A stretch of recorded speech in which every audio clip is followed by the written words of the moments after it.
Realme 9 Pro Plus ini bakalan jadi game changer yang sangat berbahaya di awal tahun ini. Yang menurut saya jelas bakalan bikin brand-brand kompetitornya nanti ketar-ketir. Jujur saya geleng-geleng kepala lihat fitur-fitur yang ada di Realme 9 Pro Plus ini. Yang bakalan sangat potensial jadi smartphone mid-range paling flagship di awal tahun 2022 ini.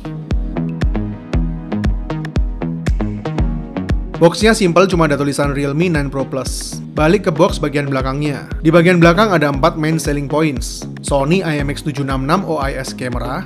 Mantap nih udah pakai OIS. Dimensity 920 5G prosesor, 60 watt super dark charge, dan 90 Hz super AMOLED display. Unit yang saya hands on ini varian warnanya Sunrise Blue dengan kapasitas 8GB RAM dan 128GB internal storage. Oke, langsung kita unboxing aja. Pertama, seperti biasa ada box dengan kalimat sambutan Welcome to Realme Family, yang di dalamnya terdapat soft case transparan, manual dan kartu garansi, SIM tray ejector, kemudian unit device Realme 9 Pro Plus-nya, 60 watt super dark charger, dan kabel USB Type-C. Oke, kita langsung ke Realme 9 Pro Plus-nya aja. Wah, warna Sunrise Blue-nya ini something banget ternyata. Bener-bener nggak kayak biasanya. Gradasi warna ini dinamis ngikutin arah cahaya. Refleksinya bisa ke segala arah soalnya punya tekstur kromatik. Asli keren sih ini. Tapi kok nggak berubah warna kayak yang ada di iklannya ya. Coba kita bawa dulu keluar ruangan di bawah sinar matahari. Nah, ini baru muncul light shift desainnya. Kalau pas kena sinar UV, asli keren banget ini. Dari warna biru bisa jadi warna merah kayak gini. Dan refleksi kromatiknya ini juga narik perhatian banget. Terus kalau kita balik lagi ke dalam ruangan, warna rednya ini masih nyisa sampai sekitar 2-5 menitan buat balik lagi ke warna aslinya. Yang pertama saya rasain ternyata bobotnya ringan dan handheldnya ini berasa tipis. Bobotnya cuma 182 gram dan tipisnya cuma 7,99 mm. Fix Realme 9 Pro Plus ini jadi yang paling tipis kalau dibandingin sama Realme seri angka sebelum-sebelumnya. Build quality-nya juga bagus dan cukup solid, nggak ada rongga kosong di bagian belakang-belakangnya ini. Cuma memang karena punya tekstur kromatik, masih gampang banget ninggalin bekas sidik jari. Terus modul kameranya ini ngingetin saya sama desain modul kamera punya Realme GT Neo 2. Desainnya identik, cuma beda di size-nya aja. Selling point paling menarik menurut saya jelas di main kamera 50 megapikselnya ini. Soalnya udah pakai sensor Sony IMX766 yang udah ada OIS-nya. Padahal ini sensor sama yang dipakai di HP-HP kelas flagship. Termasuk flagshipnya Realme sendiri yaitu Realme GT Pro 2. Bisa dibilang ini pertama kalinya Sony IMX766 masuk ke kelas mid-range. Asli nggak sabar pengen nyobain kualitas kameranya. Selain itu di kamera keduanya ada 8 megapiksel super wide lens dan 2 megapiksel macro lens. Di bagian atas bodinya polos, bagian samping kanan power button, di bagian samping kiri ada slot SIM card dan volume button. Ke bagian slot SIM card sayangnya masih pakai dual slot SIM card. Terus di bagian bawahnya ada lubang speaker, slot USB Type-C, lubang mic, dan jack audio 3,5 mm. Overall buat first impression bodinya, yang saya suka pertama karena tipis dan ringannya ini. Terus yang kedua jelas karena punya tampilan warna kromatik yang belum pernah saya lihat sebelumnya. Keren. Oke, sekarang kita nyalain dan lihat tampilan displaynya. Ini dia tampilan displaynya. Seperti yang kita lihat, bezel di bagian atas dan samping-sampingnya ini tipis banget. Cuma memang masih rada tebel di bezel bagian bawahnya ini aja.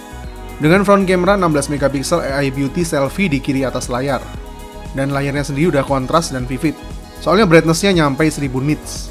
6,4 inch Super AMOLED Full HD+, refresh rate 90Hz, touch sampling rate-nya 360Hz, dan udah pakai Realme UI 3.0 Android 12. Jadi udah terasa vivid banget dan smooth. Dan kabar baiknya, udah stereo speaker bro. Nah, tapi yang paling unik lagi, selain sudah in-display fingerprint scanner, layar Realme 9 Pro Plus ini juga punya fungsi heart rate detection kayak gini. Gile, mantep kan?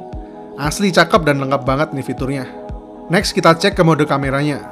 Di sini ada mode night, street, video, foto, portrait, 50 megapiksel, dan di bagian more ada expert, pano, ultra macro, movie, slow-mo, time-lapse, dual view video, text scanner, stereo mode, dan tilt shift.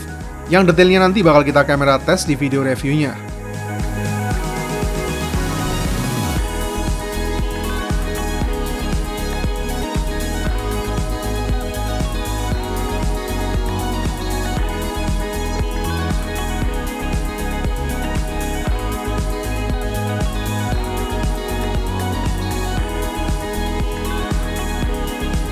Kebagian dapur pacunya, Realme 9 Pro Plus ini udah pakai chipset Dimensity 920 dengan Vapor Cooling Chamber.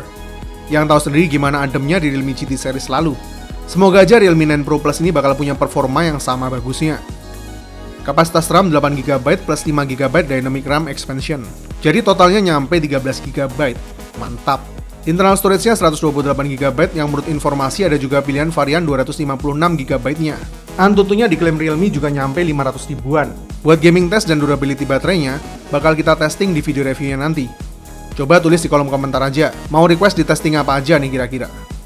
Kapasitas baterai 4500 mAh dual cell battery dengan 60W super dark charge.